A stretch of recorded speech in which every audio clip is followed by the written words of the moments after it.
বিসমিল্লাহির রহমানির রহিম। আসসালামু আলাইকুম ওয়া রাহমাতুল্লাহি ওয়া বারাকাতুহু। আশা করি মহান রব্বুল আলামিনের অশেষ রহমতে আপনারা সকলেই ভালো আছেন। একজন সুন্দরী মহিলার মৃত্যুর পর যখন তাকে কবরে নামানোর জন্য নিয়ে যাওয়া হলো, তখন তার কবরে দেখা গেল অনেকগুলো সাপ বিলবিল করছে। এটা দেখে গ্রামের সকল মানুষ অবাক হয়ে গিয়েছিল। এরপর সেই মহিলা সম্পর্কে খোঁজ নেওয়া হলো। মহিলাটি কি এমন পাপ করতেন যার কারণে মহিলার কবরে এমন সাপ দেখা গেল? এরপরে তারা সেই ঘটনা জানতে পারলো। তা জেনে তারা অনেক অবাক হয়ে গেল। সেই মহিলাটি কি এমন পাপ কাজ করত যার কারণে তার কবরে সাপ দেখা গিয়েছিল? এই পাপ কাজ হয়তো আপনিও নিজের অজান্তে করে থাকেন।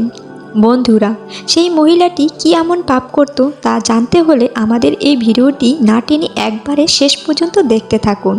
কেননা আজকের এই ভিডিওটিতে আমি আপনাদের অনেক কিছু জানাতে চলেছি, তাই ভিডিওটি না টেনে শেষ পর্যন্ত দেখতে থাকুন। বন্ধুরা, ভিডিওটি শুরু করার আগে একটু প্রার্থনা করি। হে আল্লাহ, আমাদের সকল প্রকার গুনাহ থেকে রক্ষা করুন। যারা গুনাহ থেকে রক্ষা পেতে চান তারা কমেন্ট বক্সে লিখুন আমিন, এবং এই ভিডিওটিতে একটি লাইক দিন। এবং যারা চ্যানেলটিতে এখনও সাবস্ক্রাইব করেনি তারা চ্যানেলটি এখনই সাবস্ক্রাইব করুন। এই ভিডিওটির লাইক টার্গেট 10,000, তাই সবাই লাইক দিয়ে পাশে থাকুন। তো চলুন শুরু করি। দুনিয়ার জীবনে আল্লাহ পাক আমাদের পরীক্ষা নেওয়ার জন্য তৈরি করেছেন। এখানে যে আগমন করে সে অগ্রিম যাওয়ার টিকিট নিয়ে আগমন করে। এটা চিরস্থায়ী বসবাসের স্থান নয়। চাই সে শক্তিশালী বাদশা হোক, চাই মালদার হোক, চাই ফকির হোক, মৃত্যু সকলের কপালে লেখা। মৃত্যু যখন আসে তখন দুনিয়ার সব উপজিত সম্পদ উত্তরাধিকারীদের হাতে পড়ে থাকে, আর মৃত্যু ব্যক্তি শুধু শূন্য হাতে 3.5 হাত মাটির ঘরে শুয়ে থাকে। হাতে মূল্যবান আংটি থাকলেও তা খুলে ফেলে রেখে দেওয়া হয়। হযরত মালিক বিন দিনদার রাদিয়াল্লাহু বলেন, আমি এক কবরস্থান অতিক্রম করছিলাম। আমি কবরবাসীদের উদ্দেশ্যে আওয়াজ দিলাম, কোথায় সম্মানিত ব্যক্তিরা, কোথায় গরিব মিসকিনরা, কোথায় শক্তিশালী বাচ্চারা, কোথায় তারা যাদের সম্পত্তির অভাব নেই, নিজের স্বাস্থ্য আর নিজের শরীর নিয়ে গর্ব করত? কবর থেকে আওয়াজ এলো, কেউ নেই, সকলে ধ্বংস হয়ে গিয়েছে। খবর দেওয়ার মতো কেউ নেই, সবাই মরে গিয়েছে এবং চিহ্নটিও অবশিষ্ট নেই। একদা হযরত ইবনে সাইয়্যিদানা মতি রাদিয়াল্লাহু সুন্দর একটি ঘর দেখতে পেল। ঘরটি দেখে তিনি প্রফুল্ল হলেন এবং পরক্ষণেই কাঁদতে শুরু করে দিলেন। বললেন, হে সুন্দর ঘর, আল্লাহর শপথ, যদি মৃত্যু না আসতো তবে আমি তোমার ওপরে অনেক উৎফুল্ল হতাম। যদি কবরের সংকীর্ণ ঘরে না যেতে হতো তবে দুনিয়ার এই চাকচিক অবস্থা দেখে আমার নয়ন যুগল শীতল রাখতাম।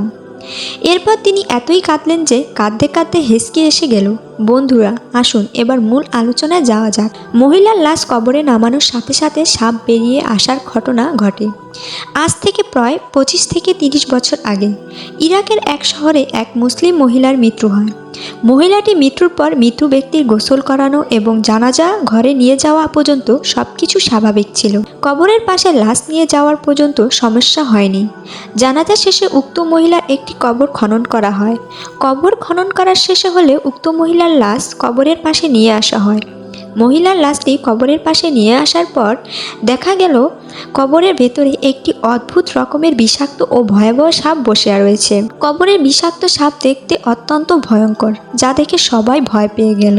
সাপটিকে তাড়ানোর জন্য সবাই অনেক চেষ্টা করলো, কিন্তু কিছুতেই সাপটি তাড়ানো গেল না। গ্রামের জানাজায় উপস্থিত সকল লোকজন অন্য কোনো উপায় না পেয়ে কবরের পাশে অন্য আরেকটি কবর খনন করতে শুরু করলো। দ্বিতীয় কবরে লাশ লাগানোর পূর্ব পর্যন্ত কোনো সাপ, প্রাণী বা অন্য কিছুই দেখা যায়নি।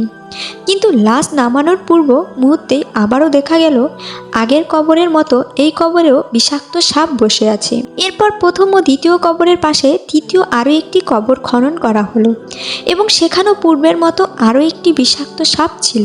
ঘটনাটি যারা নিজের চোখে দেখেছিল তারা বলেছিল যে এইভাবে 10টি কবর খনন করা হয়েছিল, কিন্তু প্রথম কবরের মতো প্রতিটি কবরেই যেন সাপ চলে আসতো। সর্বশেষে এলাকাবাসী উৎসাহিত বাধ্য হয়ে এই ঘটনার আসল রহস্য কী জানতে একজন বিখ্যাত আলেমের কাছে গেলেন। পুরো ঘটনাটি শুনে সেই আলেম ব্যক্তি বললেন, আপনারা এই লাশের জন্য যতই খনন করেন না কেন প্রতিবারই তার কবরের সাপ চলে আসবে। তাই উক্ত মহিলার লাশের জন্য প্রথম যে কবর খনন করা হয়েছিল সেই কবরটাতেই তাকে দাফন করা হোক। আলেম বা হুজুরের কথা মতো যখনই খাটিয়া থেকে লাশটিকে কবরের মাটিতে শোয়ানো হলো, সাপটি শান্ত হয়ে লাশটির জন্য এক পাশে জায়গা করে দিলেন। লাশটি কবরে রেখে মানুষ কবর থেকে উঠে যাওয়ার পর সাপটি লাশের মুখের কাপড় খুলে জিহ্বা পেঁচিয়ে ধরল। এই ঘটনাটি দেখে সবাই অবাক হয়ে বলাবলি করতে লাগলো, ঘটনা কি, কেন এমন হচ্ছে। লাশ দাফন করা লোকদের মধ্যে ওই মহিলার স্বামীও ছিলেন। ওই মহিলার স্বামীকে সবাই জিজ্ঞাসা করলেন, আপনার স্ত্রীর কবরে বিষাক্ত সাপ আসার কারণ কি? আপনি কিছু বলতে পারবেন? আপনি কি কিছু জানেন না?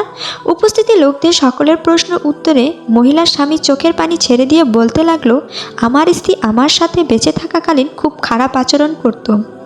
দীর্ঘ ৩৫ বছরের দাম্পত্য জীবনে আমার স্ত্রী আমার সাথে অনেকটা গোলাম এবং মনিবের মতো আচরণ করত। কথায় কথায় আমাকে ধমক এবং আমার সাথে খারাপ আচরণ করত। আমার অন্তরে আঘাত দিয়ে সে সব সময় কথা বলতো, কিন্তু আমি ধৈর্য ধারণ করতাম, কখনো প্রতি উত্তরে তার সাথে খারাপ আচরণ করতাম না। এই জন্য আমার মা আমাকে বউ পাগল বলতো, আর গ্রামের মানুষ আমাকে মাঝে মাঝে হিজড়া বলেও ডাকতো। মহিলার স্বামী আরও বলল, যা আমি আমার স্ত্রীকে এতটা ভালোবাসতাম যে তাকে আঘাত দিয়ে কথা বলার পক্ষে সম্ভব ছিল না, তাই তার কটু কথা সবসময় হজম করতাম, কিন্তু আমার খুব কষ্ট হতো। কথা বলেই সেই মহিলার স্বামী চোখ দিয়ে পানি ছেড়ে দিলেন এবং বলতে থাকলেন, আমি কখনো তাকে মুখে বদদোয়া দেইনি, তাহলে তারও কেন এমন হচ্ছে? তারপর লোকজন বলতে লাগলো, আপনাকে কষ্ট দেওয়ার কারণ আপনার স্ত্রীর আজ এই দুরবস্থা। আপনি বদদোয়া দেননি ঠিক আছে, কিন্তু একজন স্বামী হিসেবে আপনার অন্তর আত্মায় অনেক কষ্ট পেয়েছে তার আচরণে। আপনার উচিত এখন তাকে মাফ করে দেওয়া আর তার জন্য ক্ষমা প্রার্থনা করা। এরপর মহিলার স্বামী আল্লাহ তাআলার নিকটে মুনাজাতের মাধ্যমে হাত তুলে দোয়া করতে লাগলেন। তার সাথে উপস্থিত সবাই হাত তুলে মুনাজাত করতে লাগলেন। মহিলার স্বামী দু হাত তুলে বলতে লাগলেন, হে আমার আল্লাহ, আমি আমার স্ত্রীকে মাফ করে দিয়েছি, অতএব আপনিও তাকে মাফ করে দিন, সেই সাথে তাকে কবরের আযাব থেকে মুক্তি করে দিন। আপনারা হয়তো বিশ্বাস করবেন না, সেই মহিলার স্বামীর দোয়া শেষ হওয়ার সাথে সাথে সেই মহিলার কবরের যে ভয়ঙ্কর বিষাক্ত সাপটি ছিল সেটি কোথায় যেন হারিয়ে গেল। সকলের পেরেশানি দূর হলো এবং সবাই স্বস্তির নিঃশ্বাস ফেলল। এমনিভাবে পাকিস্তানের একটি ঘটনা রয়েছে, তা আপনাদেরকে বলে দেই। পাকিস্তানের একটি অঞ্চলে একটি যুবতী মহিলা ছিল। সেই যুবতী মহিলাটি 22 বছর বয়সে মৃত্যুবরণ করে। তাকে ভালোভাবে গোসল করানো হয় এবং তার জানাজা পাঠ করা হয়। এরপর তার জন্য যে কবর খনন করা হয় সেই কবরে নিয়ে যাওয়া হয়। কবরে নিয়ে যাওয়ার পর যখন খাটিয়া কবরের পাশে রাখা হয়, তখন দেখা যায় সেখানে কবরের মধ্যে অনেক বড় একটি সাপ চলে আসছে। সেই সাপের ছিল বড় বড় দাঁত এবং তার চোখ দিয়ে মনে হচ্ছে অগ্নিশিখা বের হচ্ছে। সেখানকার মানুষের কাছ থেকে শোনা যায়, এ এত ভয়ঙ্কর সাপ আর কখনো দেখেনি। সেখানে যত মানুষ সেই মেয়েটির লাশ দাফন করতে এসেছিল তারা সকলেই এটি দেখে ভয় পেয়ে গেল এবং তারা কি করবে কিছুই বুঝে উঠতে পারছিল না। তারা অনেক চেষ্টা করলো সেই সাপটাকে তাড়ানোর জন্য, কিন্তু কোনো মতেই সেই সাপটিকে তাড়ানো যাচ্ছিল না। এরপর সেখানকার লোকজন কোনো উপায় না পেয়ে সেখানে আরেকটি কবর খনন করলো। এরপর যখন এই কবরে লাশটি খাটিয়ে রাখা হয়, তখন সেই সাপটি চলে আসে। মানুষজন এভাবে কয়েকটি কবর খনন করলো, সেখানেই সাপ চলে যেত।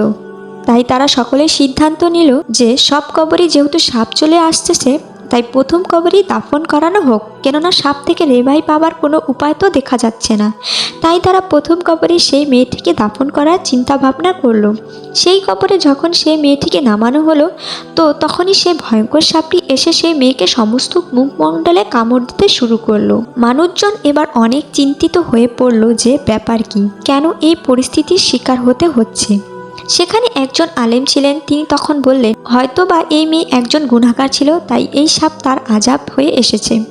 তখন সেই আলেম বললেন, এই মেয়ের আত্মীয় স্বজন কই? তখন সেই মেয়েটিকে বাবা সাড়া দিয়ে বললেন, আমি এই মেয়েটির বাবা। তখন আলেমগণ জিজ্ঞাসা করলেন যে আপনার মেয়ে এমন কি কাজ করেছে যে যার ফলে তার এই অবস্থা হচ্ছে এবং তার কবরে সাপ চলে এসেছে আজব স্বরূপ। তখন সেই মেয়েটির বাবা মাথা নিচু করে কান্না করতে লাগলেন এবং তিনি বলতে লাগলেন যে আমার মেয়ে একজন গুনাহগার, এটা কথা সত্যি বলেছেন। আমার মেয়ে বাইরে গেলে খোলা চুল নিয়ে বাইরে যেত, কোথাও ঘুরতে গেলে অধিক মাত্রায় মেকআপ করত, তারপর বাইরে যেত, বাসায় সারাদিন সাজসজ্জা করে থাকত এবং পার্লারে গিয়ে রূপচর্চা এবং ভ্রু প্লাক করত, এবং বাইরে বেড়াতে গেলে অনেক ছেলেদের নিজের প্রতি আকৃষ্ট করত। আমরা যদি তাকে এসব করতে বাধা দিতাম তাহলে সে আমাদের একটি কথাও শুনতো না। তার এই সাজসজ্জা এবং বেহা আচরণ সম্পর্কে বলতে গেলে সে আমাদের উপর ক্ষেপে যেত এবং উল্টো আমাদেরই গালিগালাজ করত। আর সে আমার একমাত্র সন্তান হওয়ার কারণে আমিও কিছু বলতাম না তাকে। মাঝে মধ্যে সে তার মায়ের সাথে খুব খারাপ আচরণ করত এবং অনেক রাত পর্যন্ত বাইরে ঘুরোঘুরি করত।